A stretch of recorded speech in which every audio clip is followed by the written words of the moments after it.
शुरू करते हैं आज का सेशन। हमेशा की तरह हम एमसीक्यूज क्वेश्चन पढ़ते हैं, हर बार कह देते हुए सुभाषा है ना। तो आज हम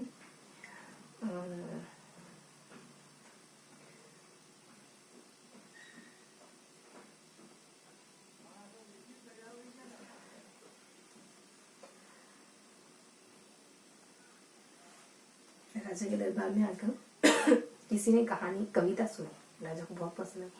कहा कि अशरफियों से लाद दो इसको, कल बड़े दरबार में तुम्हारा सम्मान किया जाएगा वगैरह वगैरह। तो उसको रात को नींद नहीं है, जिसको ये बातें नहीं दी थी, वो 4 बजे ही आके बैठ गया महल के बाहर। सुबह राजा शायद टहलने निकले होंगे तो देखा और कहा कि क्या बात है, तुम यहाँ क्या भूल गए? आपने तो कहा था कि आज मुझे बहुत बड़ा इनाम मिलने वाला है। कल आपको मेरी कविता बहुत पसंद आई थी। कि कौन सी कविता? इतने बड़े राजा को ऐसी बात सुनी तो उसको थोड़ा सा धक्का लगा, क्योंकि उसने कभी सोचा नहीं था कि उसको इतना बड़ा इनाम मिलेगा। और जब मिलने की चाह पैदा हो गई और फिर इस तरीके से सुना। अब दोनों ने कहा कि तुमने बात कही, मैंने बात कही, बात बराबर। इससे आगे तुमने उम्मीद क्योंकि तुम शब्दों की कविता करते हो और हम धन की कविता करते हैं। इसमें धन की कहाँ बात आ रही, देने की कहाँ बात आ रही। तुमने मुझे शब्दों से खुश किया तो मैंने भी तुम्हें शब्दों से खुश किया।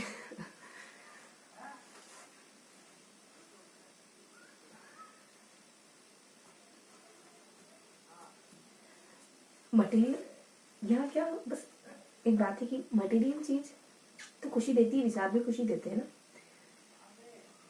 और ये विचार सामने चलते रहे तो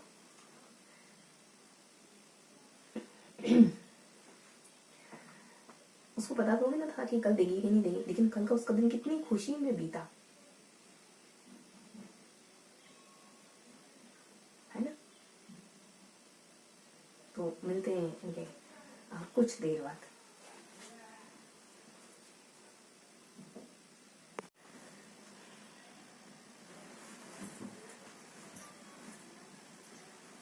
हाँ, तो हम कहाँ पढ़ रहे थे? तुमको ये बुक कंप्लीट करनी थी ना, तो कितने दिन हो गए इस बुक को? 2 दिन तो हो गए हमारे, है ना। कितने 2 दिन ही हुए ना इसको, 12 दिन में कंप्लीट करनी, 10 दिन ही बचे इसके, है ना। पेज कितने इसमें? 25 प्लस 368 माइनस 25 करेंगे तो 3 4 3 3 4 3 34।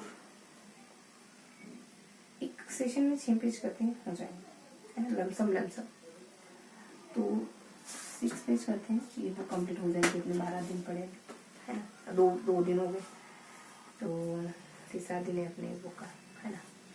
तो यहाँ पढ़ेंगे अपन 6 पेज पढ़ेंगे तो हो जाएगा लगभग। बाल विकास के बारे में बताना। अभिवृद्धि शब्द का प्रयोग किया जाता है किसके लिए? बालक के शारीरिक विकास के लिए किया जाता है।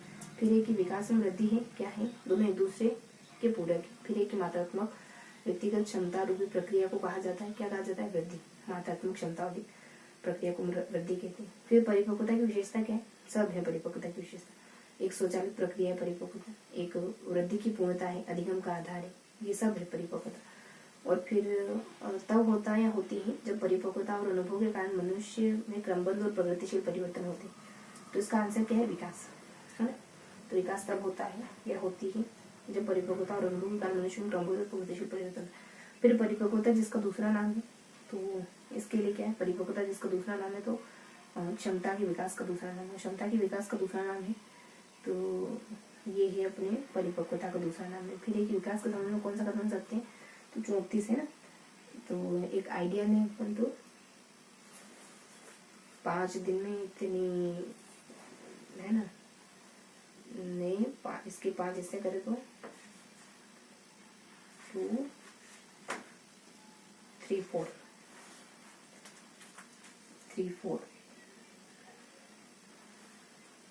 और 5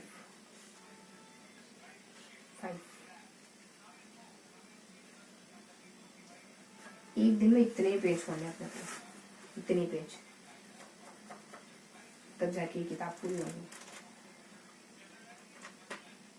यही लगभग है ना, एक बार में अपने को 6 पेज, लगभग एक बार में 6 पेज पढ़ेंगे तब जाके ये बुक पूरी होगी अपनी। तो देखते हैं, एक शिफ्ट में 6 पेज पढ़ेंगे लगभग, है ना। निम्न में से कौन सा कथन सही नहीं है? तो इसका जवाब है वृद्धि विकास वृद्धि मात्रात्मक परिवर्तन नहीं थे, सही बात है। वृद्धि जीवन पर्यंत नहीं होती, ये भी सही बात है। वृद्धि के साथ विकास भी होता है, ये भी सही। तो सही नहीं पूछा, तो पर्यायवाची दोनों ये करे। और विकास सतत, विकास है तो क्या है? सतत प्रक्रिया है विकास, है ना। और इसके अलावा अएकीकृत प्रक्रिया दर से समरूपता, विशिष्ट से सामान्य की ओर, ये सब नहीं। निम्न कथन में से वृद्धि में विकास के बारे में कौन सा कथन सत्य है? तो ये वृद्धि भौतिक होती है जबकि विकास मनोवैज्ञानिक होता है। और विकास संबंधित है तो किससे संबंधित है? अब मैं थोड़ा सा बताऊँ तो हम वही करेंगे, 5 बुक पढ़ेंगे, टेस्ट देंगे, मतलब रोज एक टेस्ट, क्या कहते हैं उसको, मॉडल पेपर अटेंड करेंगे, और कुछ क्विज वगैरह ऐसा कुछ, है ना, किसी विशेष एप्लीकेशन पे, मतलब यूँ के मॉडल टेस्ट पेपर सॉल्व करवाएं ताकि हम देख पाए कि हमारे इतने नंबर आ रहे। हर एक सब्जेक्ट की एक अच्छी सी कोई टेस्ट सीरीज है जो रीड के लिए हो, तो ऐसा करके, है ना, इतना करेंगे तो 140 तक आराम से पहुंच सकते हैं। और विकास के विभिन्न पक्ष हैं, तो ये शारीरिक एवं गति विकास है, संज्ञानात्मक एवं सामाजिक विकास है, और मानसिक एवं संज्ञानात्मक विकास है, तो उपयुक्त सभी है। और कौन सा कथन एक बालक का एक व्यक्ति के रूप में विकास के बारे में सही है? तो तीसरा कथन कि विकास एक संचयी प्रक्रिया है ना, आनुवंशिकी का परिणाम है, यादृच्छिकी का परिणाम है, विभिन्न पक्ष पृथक होते हैं, नहीं, विकास एक संचयी प्रक्रिया। और इसके अलावा ये हमारा एक पेज कंप्लीट है। तो बालकों की वृद्धि के बारे में कौन सा विकल्प सही है? वृद्धि के बारे में कि वृद्धि कोशिकाओं में अवयव के आकार में परिवर्तन होती है, सही। वृद्धि अधिगम अनुभव का परिणाम नहीं, वृद्धि शरीर में केवल गुणात्मक परिवर्तन, मात्रात्मक परिवर्तन। वृद्धि शरीर में आंतरिक परिवर्तन है जिसका मापन नहीं किया जा सकता, नहीं, ये वाला सही ना। तीसरा वाला कि वृद्धि क्या है? कोशिकाओं व अवयव के आधार में परिवर्तन होता है। और मानव विकास का अध्ययन निम्न से संबंधित है, किससे संबंधित है? सभी से, व्यक्ति की समस्याओं, जरूरतों से, पारिवारिक संबंधों से, और व्यक्ति की शारीरिक, मनोवैज्ञानिक और सामाजिक विकास। और निम्न में से वृद्धि के बारे में कौन सा कथन सही नहीं? तो चौथा कथन सही नहीं। वृद्धि में गुणात्मक व परिमाणात्मक पक्षों की अभिव्यक्ति होती है। अच्छा, जो सही है वो देखते हैं, गुणात्मक और परिमाणात्मक, सिर्फ परिमाण होता है वृद्धि में। वृद्धि में केवल शारीरिक परिवर्तन प्रकट होते हैं, वृद्धि विकास का जीवन पर चलने वाली प्रक्रिया नहीं। ये सारी बातें सही वृद्धि के बारे में। सिंपल से क्वेश्चन है, मानव विकास होता है तो ये चौथा मात्रात्मक गुणात्मक दोनों प्रकार का होता है विकास, और क्योंकि वृद्धि में दोनों आते हैं तो ये यहाँ कुछ चीजें हैं कि देखो, दांतों का निकलना 3 साल की उम्र में, और चेहरे पर बाल आना 13 साल के बच्चे के चेहरे पर बाल आना, ये दोनों वृद्धि है। और विकास है कि बच्चे का पलट कर पेट के बल लेटना और लुढ़कती हुई वस्तु पर आंखें टिकाए रखना, है ना। 3 साल का बच्चा मतलब पेट के बल लेटना, ये विकास है। बाल और चेहरा, बालों का बढ़ना, क्या बाल ही था ना, दांतों का निकलना, 3 दांत आना ने चेहरे पर बाल आना, ये दोनों वृद्धि। और कौन सा कथन सही नहीं है? बाकी विकास एक मात्रात्मक प्रक्रिया, ये सही नहीं, क्योंकि गुणात्मक प्रक्रिया जीवन पर चलता है, लक्षणों के, जैविक के, ये सब सही। हरलोक ने कहा है कि नवीन योग्यताएं और प्रस्फुटित करता है ना, विकास व्यक्ति में नवीन योग्यताएं प्रस्फुटित करता है, तो प्रस्फुटित करता है। हर व्यक्ति जानता है कि बसंत में फूल खिलता है, ऐसे करके याद करना। तीसरा है कि समान प्रतिरूप का सिद्धांत, कि मानव विकास आजीवन चलता है, यद्यपि 2 व्यक्ति बराबर नहीं होते, है ना। तो ये समान प्रतिरूप बता रहा है, बराबर नहीं होते, किंतु सभी सामान्य बालकों में विकास का क्रम एक सा रहता है। विकास का क्रम एक साथ, तो समान प्रतिरूप का सिद्धांत है, बाकी नहीं, सतत नहीं, परस्पर नहीं, विशेष सामान्य नहीं। अगला है कि कौन सा सूत्र सही है? परिपक्वता इंटू अधिगम होगा तब जाके विकास आएगा ना। बालक के विकास की प्रकृति के संबंध में कौन सा कथन उपयुक्त है? तो ये है विकास आनुवंशिकी और वातावरण की अंतक्रिया का परिणाम है। क्या है? विकास आनुवंशिकी और वातावरण की अंतक्रिया का परिणाम है, तो ये अपन जानते हैं। निम्नलिखित में से कौन सा विकास का सत्य सिद्धांत है? तो कौन सा है? दूसरा, विकासात्मक पैटर्न अपूर्वानुमेय। तो बाकी सारी चीजें सही है कि विकास परिपक्वता सीखने की उपज होता है, विकास में परिवर्तन होता है, सही बात है। और प्रारंभिक विकास पश्चवर्ती विकास से अधिक महत्वपूर्ण होता है, सारी बातें सही। और कौन सा वृद्धि और विकास का सही सिद्धांत नहीं है? तो तीसरा, विकास क्षतिपूर्वक होता है, और बाकी सब सही है। वृद्धि विकास वंशानुक्रम, वातावरण के गुणज और प्रतिफल है ना, दोनों के मल्टीप्लाई है, वृद्धि विकास वंशानुक्रम। और अभिवृद्धि विकास सामान्य से विशिष्ट की ओर होते, विकास सहसंबंधात्मक होता है। 2 पेज होगा ना। अगला है कि मानव विकास होता है तो ये उपयुक्त सभी, क्रमिक, निरंतर व्यक्ति, नियम के रूप में कौन सा कथन सत्य नहीं है? तो पेज नंबर हमको ध्यान रखना है बच्चे, है ना, बहुत लिखेंगे कहीं ना कहीं। तो अब देखो कि ये हो गया विकास के नियम के रूप में कौन सा कथन सत्य नहीं है? तो पहला, विकास के लिए प्रत्येक बाकी सब सत्य ना, विकास परिपक्वता तथा सीखने का परिणाम होता है। विकास किसका? परिपक्वता और है ना सीखने का। विकास में व्यक्ति को भिन्नता होती है, विकास के प्रारूप पुराणों में होते हैं, सब सही है। और विकास के बारे में सत्य नहीं है, बाकी सब सत्य में। विकास अंत्यक्रिया का फल है, व्यवस्थित श्रृंखला का अनुबंध होता है, एक व्यक्तिगत प्रक्रिया है ना, विशिष्ट सामान्य नहीं, सामान्य से विशिष्ट। विकास से विकास देश से देश की ओर होता है, तो ये सामान्य से विशिष्ट। कौन सा सिद्धांत नहीं है? तो निश्चित प्रतिमान का सिद्धांत होता है ना, समन्वय का सिद्धांत होता है, निरंतरता का सिद्धांत, ये सब विकास का सिद्धांत है। और दूसरा क्या है? विकास सामने से विशिष्ट की ओर अग्रसर होता है। तो ये पहले बच्चा क्या करता है? रोने लगता है, फिर असामान्य मतलब कुछ विशिष्ट आवाजें निकलता है, तो रोना सामान्य, उस रोने को अलग अलग आवाजों में बदलना विशिष्ट है ना। फिर एक ही कौन सा विकास का सिद्धांत नहीं है? तो बाकी सब व्यक्तिगत प्रक्रिया होती है, निरंतर चलमान, ये व्यक्तिगत भी प्रक्रिया है, व्यक्तिगत प्रक्रिया भी सही, ये अंतक्रिया का उत्पाद, ये भी सही। और सामान्य से विशिष्ट को नहीं चलता, ये नहीं होगा। तीसरा निरंतरता का, विकास कभी ना समाप्त होने में पड़ेगा, ये क्या बताता है? निरंतर है। तो कितने वृद्धि विकास है ना, दो। तीसरा आपके वर्ड है। तो व्यक्ति के विकास का प्रतिभा निम्नलिखित में से किस क्रम का अनुसरण करता है? दूसरा है ना, बाहर से भीतर की ओर, बाहर से भीतर की ओर होता है विकास है। और पहला है कि विकास, बस ये तीसरा पेज अपन 10 खत्म कर ले है। तो बस थोड़ा और ही। तो सिर से पैर की ओर, मस्तक आदि दोनों की, केंद्र से सिरों की ओर होता है। और पहला विकास दिशा का सिद्धांत, विकास दिशा का सिद्धांत बालक का है ना, सिर पहले विकसित होता है, ये दिशा है, पहले सिर होता है, फिर ये और मस्तक आदि दोनों की। तो ये अपने हो गए है ना, 3 पेज हो गए। तो अपने को अब अगले 3 पेज करने हैं, अब नेक्स्ट 20 मिनट में, 20 मिनट से पहले। तो बताओ कि प्रोक्सोमोडिस्ट का मतलब क्या होता है? केंद्र से परिधि, ये होता है। और विकास का सिद्धांत नहीं है, तो ये क्या है? दूसरा, विकास की कोई दिशा नहीं होती है, निरंतरता होती है। दर भिन्न व्यक्तियों की दर भिन्न होती है, और निश्चित क्रम या स्वरूप का अनुसरण करता है, ये सब सही है। फिर है कि ये सिर से हथेली का प्रयोग करके फिर वस्तु को पकड़ता है, पहले मतलब फिर चीजें बाहर से फिर अंदर की ओर, तो इसको प्रोक्सिमोडिस्ट कहते हैं ना। पहले उंगलियां मतलब पूरी हथेली, फिर छोटी छोटी मतलब चीजें बारीक होती जाती। तो ये है कि केंद्र से परिधि की ओर, पहले बीच हथेली और फिर उंगलियों पे। अब है कि मिलान करना है ना, तो बताओ कि समीप, ये आपको मिलान करना। तो अंतरा व्यक्ति भिन्नता, विकास की दर, विकास के एक क्षेत्र के अपेक्षा दूसरे है ना। अंतरा व्यक्ति, अंतर व्यक्ति, एक व्यक्ति से दूसरा, अंतर है ना, अंतर। और सिर से पैर मतलब सिर से पैर, और समीप से दूर मतलब कि सिर से पैर मतलब तो वही शरीर के, बस यही है ना। और अंतर व्यक्ति भिन्न बच्चे भिन्न होते, बता दिया। सिर से पोको समीप से दूर भी हो गया, केंद्र से बाहर की ओर समीप से दूर, मतलब चीजें सरल सी है ना। तो ये था। अब आगे बढ़ेंगे कि कौन सा विकास का सिद्धांत नहीं है। तो ये विकास सार्वभौमिक और सांस्कृतिक संदर्भ में प्रवृत्त नहीं होता है। संस्कृति से आनुवंशिकता और पर्यावरण दोनों का परिणाम विकास परिवर्तित होता है, परिवर्तित भी होता है विकास, जीवन मतलब परिवर्तनशील होता है, जीवन पर्यंत होता है। दूसरा है अंतर संबंध का सिद्धांत, शारीरिक रूप से कमजोर बच्चे में सामूहिक सामाजिक मानसिक विकास में भी निम्न स्तर होता है, ये है ना। अब बताओ कि ये है दूसरा इसका, तीसरा इसका कि विकास के विभिन्न पक्ष एक दूसरे पर निर्भर नहीं करते, ये बात सही नहीं। बाकी विकास सतत है, अंतक्रिया का परिणाम है, सामने से सब बात सही है। और विकास की गति की दर एक सी रहती है, कौन सा कथन सही नहीं है? तो गति की दर एक सी रहती है, ये तो नहीं होता। विकास मस्तकाधुरण की केंद्र से बाहर लंब होती है, सब सही। और कौन सा कथन सही नहीं है? तो ये है विकास की गति की दर एक सी रहती, बाकी सब सही है। सामान्य से विशिष्ट, लंबवत, सीधानक और वर्तुलाकार होता है, प्रत्येक अवस्था के अपने खतरे होते हैं, सब सही है।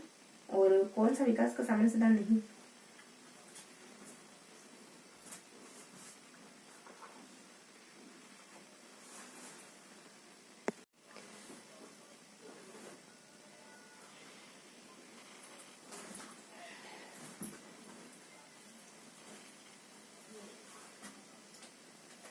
तो कहाँ थे अपन?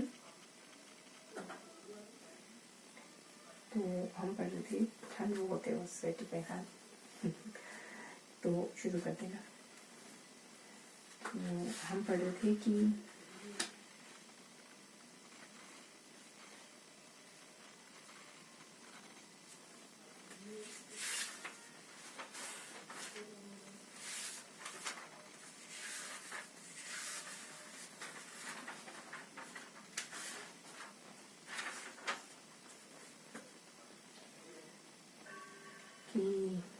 कौन सा कथन सही नहीं। तो विकास लंबवत सीधा न होकर वर्तुलाकार होता है, ये सही। केंद्र से बाहर की ओर मस्तकाधुरण की, ये भी सही। विकास की गति दर और सामान्य से विशिष्ट होता है, वर्तुलाकार होता है, प्रत्येक अवस्था खाते होते हैं, ये भी सही। फिर एक निश्चित उम्र के बाद रुक जाता है, ये बात सही। और व्यक्ति विभिन्न तरह से विकसित होता है, ये सही। और तुलनात्मक रूप से क्रमबद्ध होता है विकास, विकास शनि शनि होता है, ये भी सही। और विकास के विभिन्न क्षेत्रों और क्या बातें सही है और क्या सही नहीं है ना। तो विकास प्रतिमानों की कुछ निश्चित विशेषताओं की भविष्यवाणी की जा सकती है। और विकास का उद्देश्य संचालनों संभाव्य व्यवस्था का विकास करना, क्षमता का विकास करना होता है। प्रारंभिक विकास के बाद के विकास, प्रारंभिक विकास बाद के विकास ज्यादा महत्वपूर्ण होती है, बात सही है। तो इसके बाद है कि प्रकृति के लिए सही प्रतिरूप कौन सा? विकास की प्रकृति के लिए विकास एक सतत प्रक्रिया सही। विकास आनुवंशिक के कारण ये उपमा सही नहीं, व्यक्तियों में विकास की दर समान होती है सभी व्यक्ति की, ये बात भी सही। विशिष्ट सामान्य सही। नेक्स्ट है कि इनमें से कौन सा वाक्य सही नहीं है? तो ये तीसरा है कि विकास क्रमबद्ध नहीं होता। बाकी सब सही होगा कि अधिगम परिपक्वता दोनों का परिणाम होता है, क्रमशः होता है, प्रत्येक चरण पर सामाजिक अपेक्षाएं होती है, ये भी सही। फिर है कि बाल विकास का एक सिद्धांत है। इनमें से कौन सा बाल विकास का एक सिद्धांत है? तो ये विकास परिपक्वता तथा अनुभव के बीच अनन्य क्रिया की वजह से घटित होता है। प्रत्येक बच्चे की गति का सही ढंग से अनुमान लग सकता है, विकास के प्रत्येक बच्चे की। ये तो सिद्धांत तो नहीं है। अनुभव विकास का एकमात्र निर्धारक एकमात्र नहीं, और विकास प्रबलन और दंड के द्वारा सुनिश्चित किया जाता है, ये भी ठीक नहीं है ना। क्या है कि अब नेक्स्ट क्वेश्चन है कि मानव विकास के संबंध में कौन सा कथन गलत है? बाकी सब सही होगा ना। विकास पूर्वानुमेय है, निरंतर होने वाली प्रक्रिया, सामान्य से विशिष्ट है, बाकी देख ही नहीं करेंगे, वर्तुलाकार करेंगे। कौन सा कथन सही नहीं है? तो ये है कि उद्दीपक से विकास को बढ़ावा नहीं मिलता, ये नहीं मिलता है ना। विकास की प्रत्येक अवस्था की अपने कथन है। और सांस्कृतिक परिवर्तन से प्रभावित होता है, ये भी है। प्रत्येक अवस्था की अपनी विशेषताएं होती है, ये भी सही है। उद्दीपन से विकास को बढ़ावा नहीं मिलता, तो ये बात सही नहीं है। और विकास का मनोसामाजिक अवस्था दृष्टिकोण किसने प्रतिपादित किया? तो ये एरिक्सन ने। मनोसामाजिक एरिक्सन सिद्धांत के अनुसार ईगो सहायक है अभिव्यक्तियों कौशलों को सीखने में। ईगो सहायता करता है बुद्धिमत्ता की प्राप्ति में, द्वंद्व की प्राप्ति में, दृश्य स्पष्टता की प्राप्ति में, इनकी प्राप्ति नहीं, अभिवृद्धियों कौशलों के सीखने में ईगो मदद करता है। एरिक्सन ने विकास की कितनी अवस्था बताई? 8 बताई। वही अभी यही पढ़ेंगे पर कि ये है विश्वास बनाम अविश्वास, सहायता बनाम लज्जा, बल बनाम है। एरिक्सन के मनोसामाजिक विकास के सिद्धांत के अनुसार किशोरावस्था की विशेषता है तादात्म्य बनाम भ्रांति, किशोरावस्था की विशेषता है। और परिश्रम कौन सा? 3 साल का बच्चा, 12 साल तक है ना, ये पढ़ा था हमने कल। 6 से 12 इसकी उम्र क्या है? 6 से 12 परिश्रम बनाम भिन्नता। और एरिक्सन के अनुसार कौन सी अवस्था में बालक अधिक पहल करता है लेकिन बहुत सशक्त भी हो सकता है? तो पहल ये है अपनी कौन सी उम्र करता है? 3 से 5 साल में होता है पहल से 4 और ये 3, तो 3 से 5 साल तक में बच्चा पहल करता है। फिर देखिए समूह के लिए एरिक्सन ने विकास की 8 अवस्थाएं दी है, तो ये जन्म से मृत्यु तक के लिए दी है। और 9वीं का बच्चा कौन सी अवस्था में आता है? तो 9वीं का बच्चा आता है परिश्रम बनाम भूमिका ही का, है ना। तो कक्षा 3 का और 9 साल का बच्चा, 9वीं का नहीं, 3 कक्षा 3 का, तो 3 है। और परिश्रम है मतलब 4। विकास की किस अवस्था में पहचान और अहम, ये किशोरावस्था की विशेषता है ना, पहचान बना भूमिका भ्रांति, ये सब। और तीसरा है कि एरिक्सन द्वारा प्रदत्त किशोरावस्था की मनोसामाजिक अवस्था है। किशोरावस्था की वही पहचान और भूमिका भ्रांति है ना, वो पहचान बना भूमिका संघर्ष। किशोरावस्था किसका बोध कराती? पहचान और वो वाला। और प्रारंभिक अवस्था किसका कराती है? आत्मीयता बना भूमिका वाला, आत्मीयता जब बच्चे वगैरह होते। मध्य वयस्क अवस्था उत्पादकता, प्रोडक्टिविटी, है ना। जो बीच के होते हैं तो परिवार से थोड़ा ऊपर हो जाते हैं, प्रोडक्टिविटी पे काम करते हैं। प्रौढ़ वयस्क होते संपूर्णता कैसा जीवन के लास्ट में। बस एक पेज हो रहा है अपना कि ये चौथा है, एरिक्सन ने बताया ना, ये मूलभूत विश्वास बनाम अविश्वास, विकास की प्रथम अवस्था किसने प्रतिपादित की? एरिक्सन। फिर है दूसरा उत्तर बाल्यावस्था, कौन सी अवस्था? ये उद्यमशीलता बनाम भिन्नता, किसमें आता है? बाल्यावस्था तो हम जानते थे, उद्यम ये उत्तर की बाल्यावस्था। पूर्व बाल्यावस्था में खिलौने की अवस्था है, तो यहाँ अपना उद्यम करना मतलब मेहनत करना सीखता है, वहाँ खिलौने सिर्फ खेलना, यहाँ उद्यम, ऐसे चीजों को जोड़ना, बस वहाँ पूर्व उत्तर बाल्यावस्था। ये है एरिक्सन की पहचान निर्माण के लिए विशेष रूप से महत्वपूर्ण अवधि के रूप में वर्णित किया किशोरावस्था, किसने? एरिक्सन ने। अब ये आस्था बना मन था, तो ये 1 साल तक है ना, आस्था अनास्था। आ की मात्रा है 1, और स्वायत्ता ये है अपने स्वायत्ता बनाम संदेह 2 है, भी 2 जैसा दिखना। और पहल बनाम ग्लानि ये है 3, ये तीसरा ना, तो डी, हाँ तीसरे का है डी। पहल बनाम ग्लानि तो 3 के बाद 4 आता है पहल। और अस्तित्व बनाम भूमिका भ्रांति, तो अस्तित्व तो 18 साल किशोरों के लिए। और फिर है कि आत्म पहचान का विकास अत्यंत आवश्यक है, चौथा एरिक्सन के अनुसार। और फिर एक सामाजिक रचनावाद जो है वो अत्यधिक बल दिया, तो ये है अपना वाइगोत्स्की, है ना। सामाजिक रचनावाद के समाज से व्यक्ति सीखता है, वाइगोत्स्की है।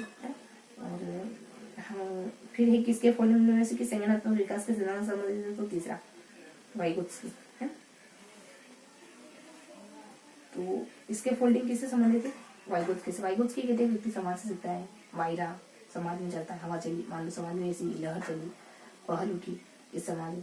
निकटस्थ विकास का क्षेत्र की अवधारणा किसने दी? तो ये वाइगोत्स्की ने दी, ZPD। और फिर निर्मितवादी दृष्टिकोण के अनुसार इसका चौथा है इसके फोल्डिंग। अधिगम के लिए सहायता के स्तर में परिवर्तन को सम्मिलित करने की तकनीक क्या कहलाती?